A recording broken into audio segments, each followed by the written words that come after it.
Lives, people treated as disposable. She sold my daughter for, gas money, $20, gas money.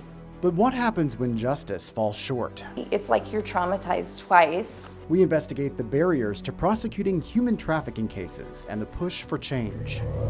I think the decision from the district court was wrong. The battle over the Texas redistricting map reaches the U.S. Supreme Court. I think the Constitution is on his side of these two judges that ruled with us. How the court battle is adding uncertainty in the race to determine whether Democrats or Republicans control Congress.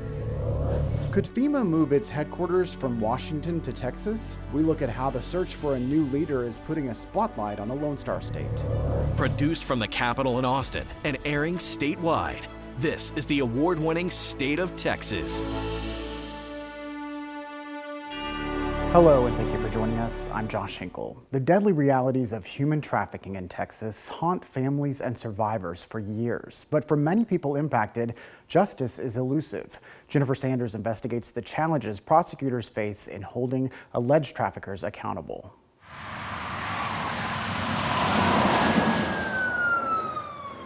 "4 days from her high school prom.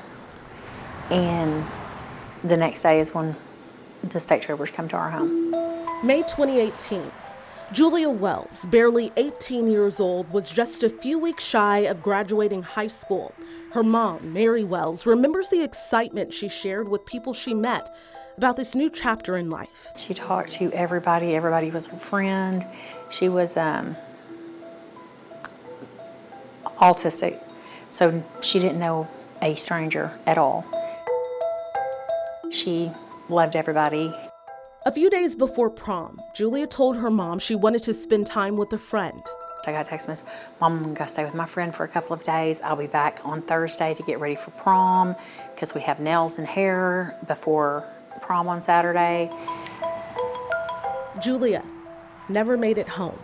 And the state trooper said, there was an incident on the North Texas Tollway. I was like, "Well, where is she?" They said she didn't make it. The initial police report said Julia's death was unexplained, but Wells said law enforcement told her Julia's body was found on the Dallas North Tollway. Your daughter came out of a moving vehicle going at high rate of speed.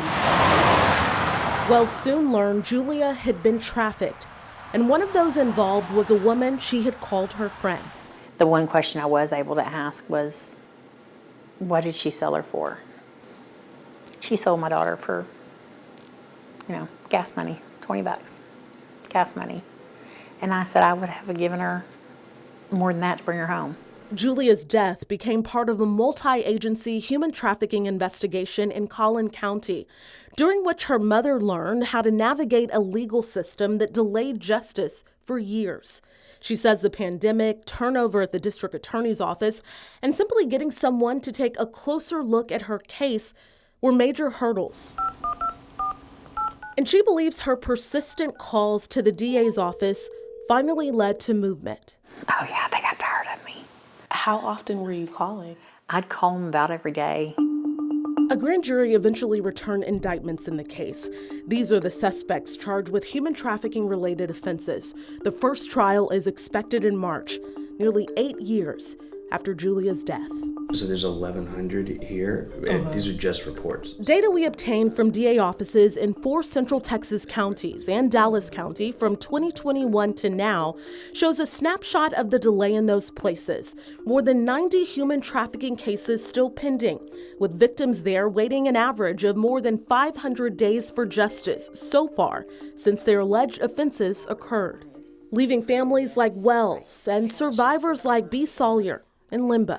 I was trafficked when I was from the ages of 15 to 17.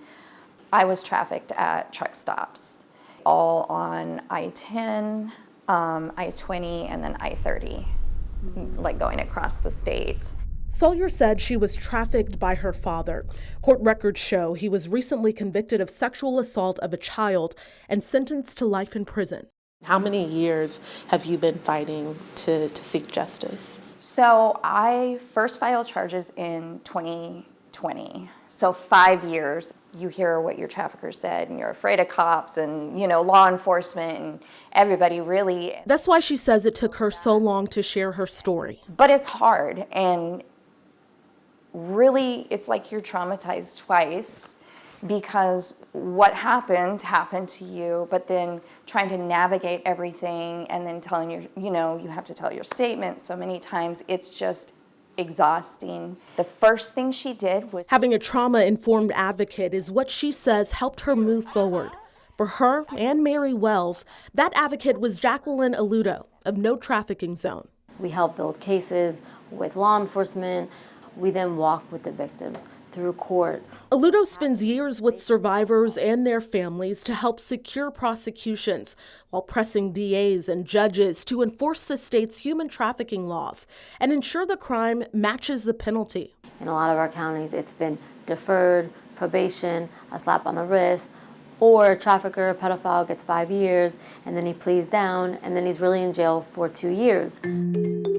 Since 2021, district court data shows prosecutors filed more than 1,600 human trafficking cases statewide.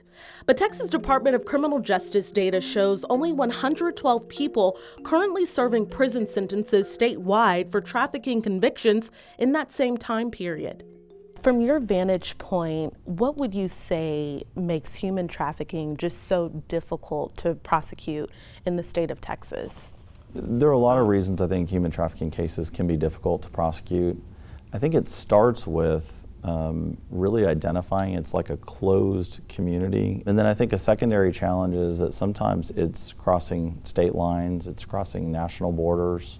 And so finding the witnesses, even once you locate them originally, has become a problem. Williamson County District Attorney Sean Dick admits across Texas, prosecutions under the human trafficking statute are rare because there are more elements of the crime to prove for a conviction. So prosecutors explore other offenses. When you can prosecute someone for a first-degree felony, you can still put that information on in punishment. So a jury can still sentence them based on all of the factors. And so it's usually preferable to take our easier charge to prove. In the counties where we focused our data analysis, human trafficking cases that result in plea agreements are often negotiated down to compelling or promoting prostitution. In exchange for guilty pleas to those charges, prosecutors typically drop the trafficking charge. To secure trafficking convictions, Dick says his office is focused on specialized training and getting prosecutors involved in cases earlier to work with police to build a case that can secure a conviction under that statute. Educate our community, educate our own prosecutors, and also to give us some tools that we didn't even know existed. And that's really why we joined with HTI to try to help. HTI, or Human Trafficking Institute, is leading a new multi-year partnership with law enforcement and district attorneys' offices in 5 Texas counties, including Williamson. HTI's focus to identify gaps and opportunities in pursuing these cases. And then we're measuring impact. So not just how many people are trained or supported, but how many arrests and or convictions result as a part of this partnership. Additionally, HTI is helping prosecutors build evidence when a survivor is not available and tackling comprehensive data collection across the state, which experts say can be key to informing solutions. How can we better measure success? Yeah, I think success around human trafficking looks different, and as prosecutors, we're told not to just convict, but to see that justice is done. And that means you're looking at the welfare and the desires and interests of victims of crime. An approach that provides hope to these women as they continue to fight. It makes me feel like what I would have wanted for Joya had she still been alive. I would have wanted somebody to step in and help. It seems very, very hopeless, especially when you're being re-traumatized. You want to just fold the cards and give up, and it really, honestly, it would feel easier that way. I just keep telling myself it's worth it. you're not turning back. You've come too far and you owe it to yourself. Jennifer Sanders, State of Texas. Of the 5 counties we analyzed, we found the overall average from the time of an alleged human trafficking offense to the closure of the case is 674 days. That has some people asking if the state needs more policies to speed up prosecutions and increase convictions. People think that, oh, Senator Parker, you passed a bill. Great, great, great, great. You're all done. No, it's just the beginning.